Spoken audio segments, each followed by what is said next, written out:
So yun guys, no, welcome back to my channel. Dito guys, tignan natin yung upcoming update ni Legend of Ymir, December 9, 2025 yan. Maintenance starting 7 a.m. until 11:30 a.m. guys. So ano nga ba yung upcoming update bukas ni Legend of Ymir? Tignan natin dito guys. Provocation is optional. Defeat is not. The new friendly server duels open, allowing you to choose which server you want to fight. So, sabi dito guys is pwede kang pumili ng server na gusto mong kalabanin, no? So, sigurado may pros and cons to guys. Tignan na lang natin kung ano yung effect niya bukas after update. Yan, dito tayo sa pangalawa guys. The Curse of Amber never stops. It hasn't been long since Canyon of the World 3-4F was discovered, but now a secret passage to the depth has opened. Your grid becomes your map. Go deeper for even more amber. Oh, ganda nito guys. Kung level 50 ka is, tapos nakakapunta ka na dito sa Canyon of the World 3-4F. May secret passage dito guys na i-open ng Legend of Ymir. Pwede kang magmina ng mas maraming amber guys. So yan guys, makakatulong to sa pag-craft ng mga antique dun sa Season of Growth at nung epic na fly guys sa companion, no? Mas mapapadali yung pag-collect natin ng amber yan. Ganda nito guys. So number 3 is Stop Snora and Stylish Snora. The first event monsters Snora and Stylish Snora are sweeping through labyrinth canyons. They cannot be defeated alone. Rely on teamwork to break them down and claim rewards. So may bagong guys, event monsters. Parang siguro mga mini boss to, no? Tsaka, tapos sabi dito guys, di mo siya mapapatay ng mag-isa. So mas maganda guys, sama nyo yung mga kaklan nyo or mga kaibigan nyo para mahantong bagong mga boss, mini boss na to guys.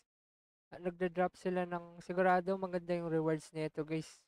Makakatulong to sa bagong event. And mahahunt nyo sila sa labyrinths and canyon guys. So good luck sa hunting. So next tayo, the path of instant wealth. Quantity limited. New deposit products will be added to coin deposit. So alam nyo na to guys. Yung sa deposit, coin deposit guys. Maglalagay sila ng bago. So kung may Wemex ka na balance dyan or pondo, pwede ka na mag-deposit sa bago nilang ilalagay bukas. Yan. So, next tayo guys sa recap ng update bukas guys. Tignan natin kung ano nga ba yung mga ilalagay nila. Una is check-in event, mission completion event, discount event, hunt and craft event, event monster. So, ito yung kanina guys. Hot time event, Twitch drop events. Ganda. Ito na naman si Twitch guys. So, careful lang guys sa Twitch kasi may mga naban dito. So, wag nyong i-abuse to guys. Once per account lang talaga. So, dito muna tayo sa check-in event. Share the loot, share the glory.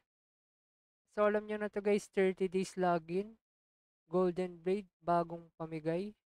And ito guys, common lang naman na nakukuha natin. Bukod dito sa Golden Blade. Golden Blade. Tapos, on day 29, napaka-solid. Noble Horn na naman guys. Good luck sa mga makakakuha ng epic. Congrats na kagad. Yan oh, may chance kayong makakuha ng epic dito guys sa Noble Horn. Nakakuha na ako dito guys. Nakakuha ako ng epic mount. Yan. Tapos sa day 30 golden blade ulit. Siguro pang craft to guys.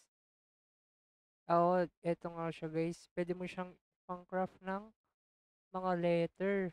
So, bubuin mo is yung Razer Gold. So, yung update nila bukas guys, an event is collab siya ng Razer Gold. So, ito yung mga kailangan guys. Tagi isang golden blade. Tsaka once per character lang siya. Then, ito yung mga pwede nyong gawin sa mga na-craft nyo na letter. Iko-codex nyo sila guys. And ito yung stats na makukuha nyo. Napakaganda. Mana recovery, health potion effect, all damage, and all damage depth. Tas sa gold naman is health recovery. Napaka-solid. Item drop, 5%. Oh. All damage depth, potion cooldown 3%. Solid na ito guys. Tapusin nyo kaagad to. So next tayo guys. Sa mission completion event naman tayo. Dito tayo sa combat exercise task. Dito sa combat exercise task, alam nyo na yan guys. Repeatable task lang. Clear daily mission and defeat unique monsters. Yan. Yung mga nagre-respond na mga mini boss. So, ito yung count nila para matapos nyo. Tapos, ito yung mga rewards guys. Threads of Fate. Oh, ito yung binibili guys sa shop ng daily na $0.99. So, bibigyan kanila ng tatlo sa total rewards. Then, Amber Pouch, Galar, yan. So, may pang-craft na naman tayo, mga idol. So, next tayo. Dito tayo sa Valhalla naman, Purification Special Task.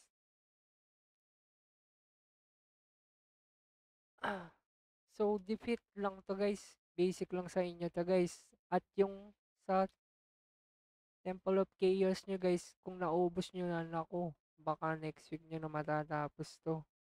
Kaya, paalala ko lang guys, bago mag-update is, huwag nyo munang ubusin yung sa TOC nyo guys, para kung may pa-event na ganito si Emer, matapos nyo kagad at makuha yung mga rewards. So, ito yung mga bigay na rewards guys.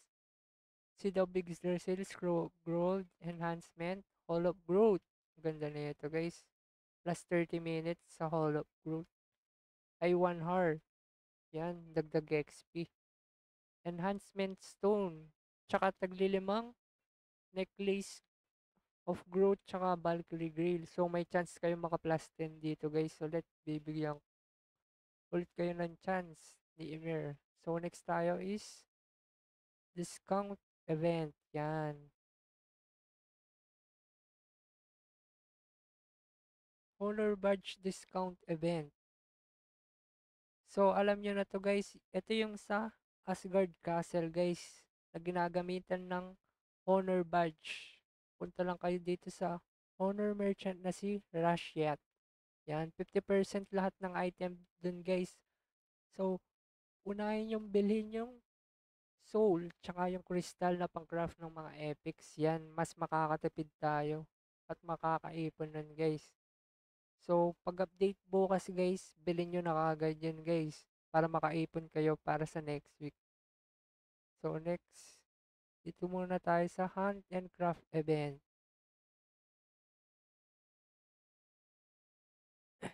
Sparkling Snowflower Brooch.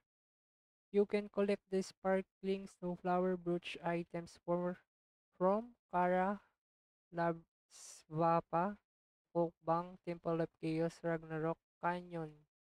So, halos pala lahat ng map guys, pwede nyo siyang malot. So, ano nga ba ang gamit ng sparkling snowflower brooch? Pang-craft siya na itong mga bagong item guys, transparent, sweet snowflower, sparkling, rare, Norn's Treasure, Journum, Equipment Chest, ganda. Ayan guys, yung mga pwede nyong i-craft. Pag nakaipon kayo na itong sparkling snowflower brooch. And may event collection siya guys. So, pag na-craft nyo to guys, dito nyo siya gagamitin. Pang codex. Ito yung mga bigay niya na stats, ang ganda. Solid to guys, makakatulong to sa inyo para mabilis mag-farm and mag-level up. Tapos dito sa bandang baba, pang PvP naman guys. Lalo na kailangan nyo to guys. Kung mainit-init sa server nyo, laging PvP yan. So, sipagan nyo lang guys para makompleto yan. So, next na tayo. Dito tayo sa event, Monster. Ito yung sinasabi ko kanina guys, yung dalawang bagong, parang mini boss. Mini boss yan. Ito yung mga drop nila. Nagda-drop din sila nung pang-craft. Tsaka chest, amber pouch. Same lang din dito sa stylish pero mas marami itong binibigay itong stylish. Siguro mas malakas at makunat to. And dalawa siya guys yung pwede mong ma-obtain na rewards by participation reward and last hit reward. So pagalingan na lang sa last hit guys, alam niya na yan guys. Good luck sa paghahunt. So next tayo, dito tayo sa halftime event. Ito yung last week na update na hindi natuloy guys. So sa mga nagpapa-level at naghahabol ng level, pabor sa inyo to guys. So ito yung mga map na ibabuff nila tuwing 8 p.m. until 12 midnight guys. Dito sa Crossroads of Ragnarok, may 2 buff ka na pwedeng makuha. Hunting XP and PvP depth. So ganda na ito guys. Hindi ka basta-basta mapipigil dyan dahil kukunat yung character mo. Ganon din sa, eto guys, schedule ng weekdays and eto naman is weekends. Same lang din siya guys, 8 p.m. to 12 midnight. Tapos, dumagdag lang is yung sa Hall of Valkyrie. Nilagyan nila ng PvP tip tuwing Saturday, Sunday. Siguro, dun mas maraming player na ng PPK ganyan, nag-PBB. So, yung mga behind sa level dyan, mas makakahabol sila ng level, guys. So, keep grinding lang mga idol. And last is yung Twitch drop events. Yan. Alam nyo na to, guys. Kailangan nyo lang manood sa mga general streamer para makuha tong general streamer rewards din. Sa mga SSS streamer tulad namin, eto na mas maganda yung rewards, guys. Ayan, total of 15 hours watch time yan guys. Tapusin nyo lang yan, manood lang kayo. Lagi sa mga streamers, supportahan nyo lang lagi sila guys. Kami pala. Yan. And ito yung laban nung pang 15 hours na chess. Sa general streamer is Valkyrie, card times 11. This year, recharging stone, lesser horn. Sa SSS naman guys is Soul Valkyrie, Soul Desire, Recharging Stone, Selection Chest, and Middle Horn. So yan guys, makukuha nyo lahat yan sa panonood lang ng Twitch. Kailangan nyo lang i-connect yung account nyo sa Twitch para makuha yung drops. So yan, good luck. At yun lang yung mga update tomorrow guys. Yan, kita kits after the maintenance guys. Keep grinding and thank you for watching. Bye.